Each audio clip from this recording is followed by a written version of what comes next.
എട്ടാം ശമ്പള കമ്മീഷനുമായി ബന്ധപ്പെട്ട നിരവധി ചർച്ചകളാണ് ഇപ്പോൾ സജീവമായിരിക്കുന്നത്. കേന്ദ്ര സർക്കാർ ജീവനക്കാരുടെ ശമ്പള പരിഷ്കരണത്തിൽ ഇത്തവണ വീട്ടുവാടക അലവൻസിൽ കാര്യമായ വർധനവുണ്ടാകാൻ സാധ്യതയെന്ന റിപ്പോർട്ടുകളാണ് ഇപ്പോൾ പുറത്തുവരുന്നത്. അടിസ്ഥാന ശമ്പളവുമായി ബന്ധപ്പെട്ടിരിക്കുന്നതിനാൽ ശമ്പള പരിഷ്കരണത്തിനായി പരിഗണിക്കുന്ന ഫിറ്റ്മെന്റ് ഫാക്ടർ വഴിയുണ്ടാകുന്ന ഏത് വർധനവും ജീവനക്കാരുടെ മാസവരുമാനത്തിൽ കാര്യമായ മാറ്റമുണ്ടാക്കും. മെട്രോ നഗരങ്ങളിൽ ജോലി ചെയ്യുന്നവർക്ക് അധിക നീട്ടവും ലഭിക്കും. അടിസ്ഥാന ശമ്പളത്തിന്റെ നിശ്ചിത ശതമാനമായാണ് HRA കണക്കാക്കപ്പെടുന്നത്. അതിനാൽ പുതിയ ശമ്പള കമ്മീഷൻ ശുപാർശകൾ പ്രകാരം അടിസ്ഥാന ശമ്പളം കൂട്ടുമ്പോൾ HRAയിൽ മാറ്റം വരുത്തിയില്ലെങ്കിൽ പോലും ജീവനക്കാർക്ക് ലഭിക്കുന്ന തുകയിൽ കാര്യമായ വർധനവുണ്ടാകും. അടിസ്ഥാന ശമ്പളം ഉയരുന്നതോടെ അതിനെ ആശ്രയിച്ചിരിക്കുന്ന അലവൻസുകളും വർദ്ധിക്കും. അടിസ്ഥാന ശമ്പളം പുനർനിർണ്ണയിക്കാൻ ഉപയോഗിക്കുന്നതാണ് ഫിറ്റ്മെന്റ് ഫാക്ടർ. ഇത് എത്രത്തോളം ഉയരുന്നുവോ അത്രത്തോളം HRAയും കൂടും.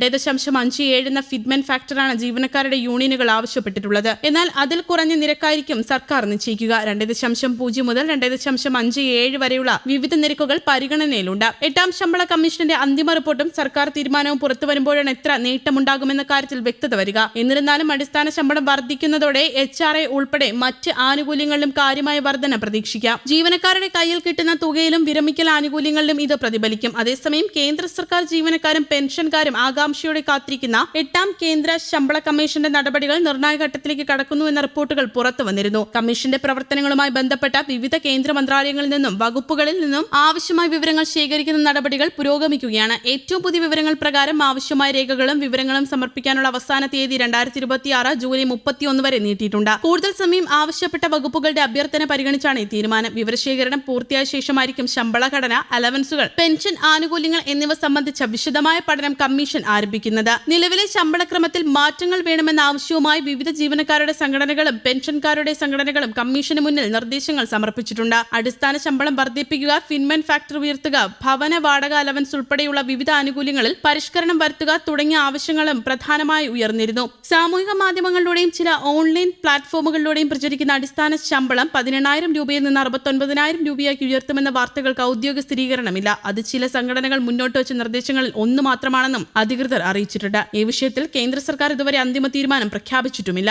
ശമ്പള കമ്മീഷന്റെ ശുപാർശകൾ തയ്യാറാക്കുന്നതിന് മുമ്പ് എല്ലാ വകുപ്പുകളിൽ നിന്നുമുള്ള വിവരങ്ങളും സാമ്പത്തിക പ്രത്യാഘാതങ്ങളും വിശദമായി വിലയിരുത്തുമെന്ന് ബന്ധപ്പെട്ട വൃത്തങ്ങൾ വ്യക്തമാക്കുന്നു. അതിനുശേഷം മാത്രമായിരിക്കും കമ്മീഷൻ കേന്ദ്ര സർക്കാരിന് അന്തിമ റിപ്പോർട്ട് സമർപ്പിക്കുക. ഇതിനിടെ ലക്ഷക്കണക്കിന് കേന്ദ്ര സർക്കാർ ജീവനക്കാരും പെൻഷൻകാരും കമ്മീഷന്റെ ശുപാർശകൾ പ്രതീക്ഷയോടെ കാത്തിരിക്കുകയാണ്. പുതിയ ശമ്പള ഘടന എപ്പോൾ നിലവിൽ വരും, എത്രത്തോളം വർധന ലഭിക്കുമെന്ന കാര്യത്തിൽ ഇതുവരെ ഔദ്യോഗിക പ്രഖ്യാപനം ഉണ്ടായിട്ടില്ല. അതിനാൽ സ്ഥിരീകരിക്കാത്ത വാർത്തകളെ ആശ്രയിക്കാത്ത കേന്ദ്ര സർക്കാരിനെയും ശമ്പള കമ്മീഷന്റെയും ഔദ്യോഗിക അറിയിപ്പുകൾക്കായി കാത്തിരിക്കണമെന്നാണ് വിദഗ്ധരുടെ നിർദ്ദേശം. ഏഴാം ശമ്പള കമ്മീഷന് കീഴിൽ ഏതാണ്ട് 10 വർഷം മുൻപ് നിശ്ചയിച്ച നിലവിലെ കുറഞ്ഞ അടിസ്ഥാന ശമ്പളമായ 18,000 രൂപയ്ക്ക് ഇന്നത്തെ ജീവിത ചെലവുമായി യാതൊരു തരത്തിലും യോജിക്കാനാവില്ലെന്നാണ് ജീവനക്കാരുടെ സംഘടനകൾ പറയുന്നത്. ഇത് 55,000 രൂപ മുതൽ 69,000 രൂപ വരെയായി ഉയർത്തണമെന്നാണ് യൂണിയനുകളുടെ ആവശ്യം. വർദ്ധിച്ചുവരുന്ന പണപ്പെരുപ്പം, ഉയർന്ന ആരോഗ്യ സംരക്ഷണം, വിദ്യാഭ്യാസ ചെലവുകൾ, വർദ്ധിച്ചുവരുന്ന ഗാർഹിക ചെലവുകൾ, കുടുംബഘടനകളിലെ മാറ്റങ്ങൾ എന്നിവയാണ് ജീവനക്കാരുടെ സംഘടനകളെ ഗണ്യമായ പരിഷ്കരണം ആവശ്യപ്പെടാൻ പ്രേരിപ്പിച്ചിരിക്കുന്നത്. ഒരു നിർദ്ദേശപ്രകാരം പുതുക്കിയ കുറഞ്ഞ അടിസ്ഥാന ശമ്പളം ഏകദേശം 55,000 രൂപയായി നിർണ്ണയിക്കുമ്പോൾ ഉയർന്ന ഫിറ്റ്മെന്റ് ഫാക്ടറുമായി ബന്ധപ്പെടുത്തിയുള്ള മറ്റൊരു നിർദ്ദേശം ഇതിന് 69,000 രൂപ വരെ എത്തിച്ചേക്കാമെന്ന് ചൂണ്ടിക്കാണിക്കുന്നു. 2016 ഏഴാം ശമ്പള കമ്മീഷൻ നടപ്പിലാക്കിയതിനു ശേഷമാണ് നിലവിലെ ഏറ്റവും കുറഞ്ഞ അടിസ്ഥാന ശമ്പളമായ 18,000 രൂപ പ്രാബല്യത്തിൽ വന്നത്. അക്കാലത്ത് മുൻപത്തെ കുറഞ്ഞ അടിസ്ഥാന ശമ്പളമായ 7,000 രൂപയിൽ നിന്നുള്ള വലിയൊരു വർധനവായിരുന്നു ഇത്. 2.57 എന്ന ഫിറ്റ്മെന്റ് ഘടകത്തെ അടിസ്ഥാനമാക്കിയായിരുന്നു